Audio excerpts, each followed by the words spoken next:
Hey guys, Ashley here. So I am going to do my Monet skincare routine, and then I'm going to tell you a story. So this story involves work, and I have a lot of funny work stories.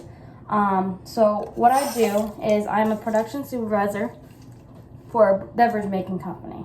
So I have 3 lines that we run, and that's all good. And the plant is not air conditioned. That's kind of where you need to know. Meaning in the summer specifically, it's about 110 degrees at night. I work nights. So I work in a very male-dominated field.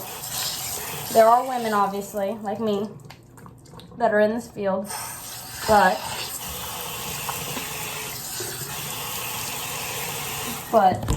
mainly men, okay? So a problem that men have when it gets hot is it gets a little heated down there, it gets a little uncomfortable down there, and most people's thoughts is to adjust themselves. So I started having problems because there are still females that we're seeing a lot of males doing a little extra adjusting to the point where it's making people uncomfortable.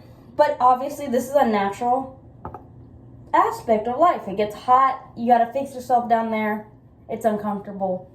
So to kind of, clean this up so people aren't just doing this randomly and stuff, I had to speak about it in our pre-shift meetings, the meeting where all the lines are together and we're talking about whatever's going on. So I brought up the subject. I said, hey guys, we need to really make sure we're being appropriate on the floor.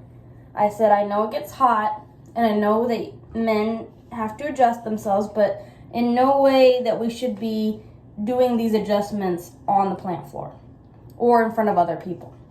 Because, whatever happens in your bathroom stays in the bathroom. I feel like it's kind of a bathroom activity. So I said, you guys can go to the bathroom. You guys can, move away, off your machine in a corner somewhere to make these adjustments so it's not in front of other people, because there's machines that are right next to each other and other people have to see. So, sadly, there's one person in particular that always causes me issues. So I was telling them this, and I could see him getting kind of fidgety and stuff, and I'm like, oh, okay. He knows he's one of the people I'm talking about that's having this issue. So I was like, okay, well, let me just kind of wrap it up. So I said, there's also powders, because I know there's chafing and stuff. Females get it too. I said, I know there's powders out there. You guys should look into it if you have a serious problem. And he decides to say, well, my dad uses the powders. And my reaction, I guess, because I didn't know really what to say, was, well, maybe you should borrow your dad's powders. I'm like, Lord, I should not be giving these kinds of talks to men. So I'm going to leave it to the male superiors to handle these conversations now, because that was way too uncomfortable. But that's my story. I hope you guys liked it. Thanks, guys.